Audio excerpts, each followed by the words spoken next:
തൃക്കേട്ട നക്ഷത്രക്കാരെ സംബന്ധിച്ച് 7-ലായിരുന്ന വ്യാഴം അഷ്ടമത്തിലേക്കാണ് വരുന്നത്. അപ്പം അഷ്ടമത്തിൽ എപ്പോഴും നമ്മൾ രോഗങ്ങളെയാണ് നമ്മളെപ്പോഴും പറയുക. ഷോൾഡർ വേദന, നെഞ്ചുവേദന, അങ്ങനെയുള്ള പല രോഗങ്ങളുടെ അവസ്ഥകളും നമുക്ക് അഷ്ടമത്തിൽ വരുന്ന ഈ വ്യാഴത്തിനുണ്ട്.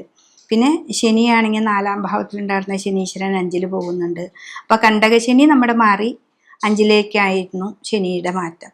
അതൊരു നല്ലൊരു ഭാവമാണ്. പക്ഷെ ഈ കർമ്മത്തിൽ കേതു വരുന്നത് ഇത്തിരി ദോഷമാണ്. ആ കർമ്മത്തിലെ വരുന്നത്, അപ്പോൾ അഷ്ടമത്തിൽ വ്യാഴം വരികയും കർമ്മത്തിൽ കേതുവിൻ്റെ ബന്ധം വരികയും ചെയ്യുമ്പോൾ കർമ്മത്തിലൂടെ നമുക്കിപ്പോൾ നല്ല ഫ്ലോ ആയിട്ട് പോകുന്ന ധനപരമായ കാര്യങ്ങൾക്ക് ഒരു ബ്ലോക്ക് വരും. അപ്പോൾ അവിടെ നമുക്ക് അഷ്ടമത്തിൽ ആ വ്യാഴം കൊടുക്കുന്ന ആ ബ്ലോക്ക് കറക്റ്റായിട്ട് വരികയാണ് ചെയ്യുന്നത്. അപ്പോൾ നമ്മുടെ കർമ്മത്തിൽ എന്തെങ്കിലും പ്രശ്നങ്ങൾ ഉണ്ടാവുന്നുണ്ടോ എന്ന് നമുക്ക് മുൻകൂട്ടി അറിയാൻ പറ്റുമല്ലോ. അപ്പോൾ അത് കമ്പനിയിലായാലോ അല്ലെങ്കിൽ നമ്മൾ പുറപ്പെടുന്ന ഇപ്പോൾ എല്ലായിടത്തേക്കും പോകാനായിട്ട് നമ്മൾ ഒരുങ്ങി നിൽക്കുമ്പോൾ ഉണ്ടാവുന്ന തടസ്സങ്ങളാണെങ്കിലും നിങ്ങൾ ജയദുർഗാ മന്ത്രം കൊണ്ടൊക്കെ ചെയ്താൽ അതിൽ വലിയൊരു മാറ്റം അവിടെ സംഭവിക്കും. ചുവന്ന പൂക്കൾ കൊണ്ട് അർച്ചന കൊടുക്കുക, ദേവിയെ നന്നായിട്ട് ഭജിക്കുക.